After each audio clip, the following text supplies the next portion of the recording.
কি ভাবছেন তো কি দিয়ে কোফতাটা বানিয়েছি? জানলে অবাক হয়ে যাবেন। আসসালামু আলাইকুম সবাইকে, চলে আসলাম আমার আরেকটা ভিডিও নিয়ে। আমি এখানে ফার্স্টে 4 রকমের ডাল হালকা ভেজে গুঁড়ো করে নেব।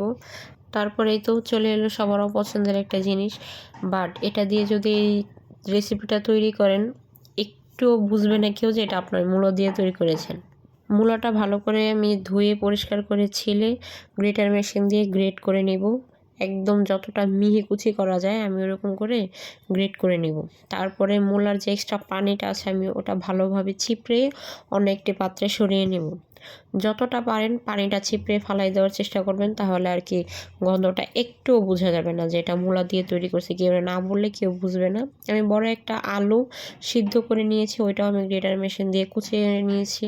তারপর আমি একটি পাত্রে গ্রেট করা মূলা, গ্রেট করা আলু একসাথে দিয়ে সাথে আমি একটু পেঁয়াজ কুচি দিব।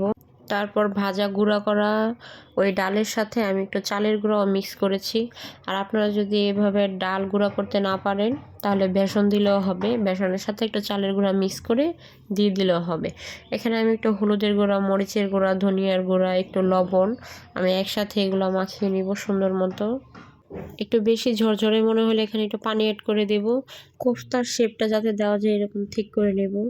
তারপর আমি এখানে একটু ধনেপাতা কুচি দিয়ে ভালো করে আবার মিক্স করে নিলাম।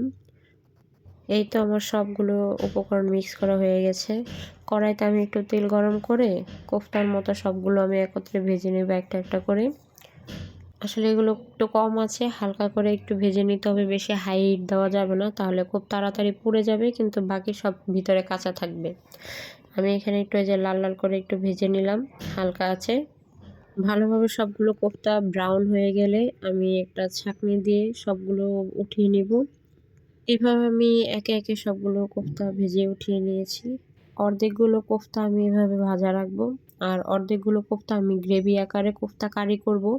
কারি করার একটা মশলা তৈরি করব। এর জন্য আমি একটু টমেটো, একটু বাদাম আর একটু ফালি ফালি পেঁয়াজ নিয়েছি। এখানে আমি আস্ত জিরা নিয়েছি 1 চামচ, আস্ত ধনিয়া নিয়েছি 1 চামচ, সামান্য 1 চিমটি মেথি দিয়ে দিলাম আমি এখানে।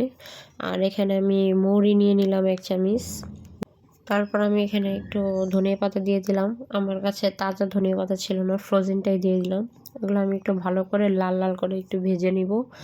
ভেজে তারপর আমি ব্লেন্ডারে পেস্ট করে নিব। ওই ভিডিওটা আসলে স্কিপ হয়ে গেছে। তারপর আমি একটা পাত্রে একটু পেঁয়াজ বাদামি করে নিয়ে আমি ওই বাটা মশলাটা আমি এখানে দিয়ে দিব। আর আমি এটা অল্প আছে এটা ভালো করে একটু ভেজে নেব মশলাটা। মশলাটা যতটা কষানো হবে জিনিসটা খেতে ততটাই ভালো লাগবে। আমি এখানে দিয়ে দিলাম হালকা একটু আদা রসুন বাটা, পরিমাণ মতো লবণ, হলুদের গুঁড়া, মরিচের গুঁড়া, একটু ধনিয়ার গুঁড়া, জিরা গুঁড়া, সব উপকরণ দিয়ে আমি এটা ভালোভাবে একটু কষিয়ে নিব।